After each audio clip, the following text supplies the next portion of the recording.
అల్లు అర్జున్ పుష్ప పరైజ్ లో చేసిన shoulder drop walk యాదృచ్ఛికం కాదు.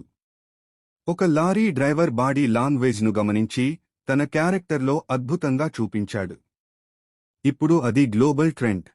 అల్లు అర్జున్ పుష్ప పరైజ్ సినిమాతో తొలిసారిగా ఒక తెలుగు హీరోగా నేషనల్ అవార్డు బెస్ట్ యాక్టర్ గెలుచుకున్నాడు. ఇది తెలుగు సినిమాకు గర్వకారణం. మీకు అల్లు అర్జున్ అంటే ఇష్టమైతే మా ఛానల్ను లైక్, సబ్స్క్రైబ్, షేర్ చేయండి. అల్లు అర్జున్ బాలీవుడ్ ఆఫర్లు తిరస్కరించాడు. ముందు తెలుగు సినిమాను గ్లోబల్గా చేయాలని కోరుకున్నాడు. పుష్ప 2 తర్వాత బాలీవుడ్ ఎంట్రీ సాధ్యమని టాక్. అల్లు అర్జున్ను స్టైలిష్ స్టార్ అనడానికి కారణం అతని luxury sneakers, trending outfits, different hair styles. ఫ్యాషన్లో సౌత్లో టాప్ హీరో. అల్లు అర్జున్కు ఉన్న ఫాల్కాన్ వానిటీ వెన్ 7 కోట్ల రూపాయలు విలువతో హై ఎండ్ ఇంటీరియర్, అద్భుతమైన కంఫర్ట్ ఉంటుంది.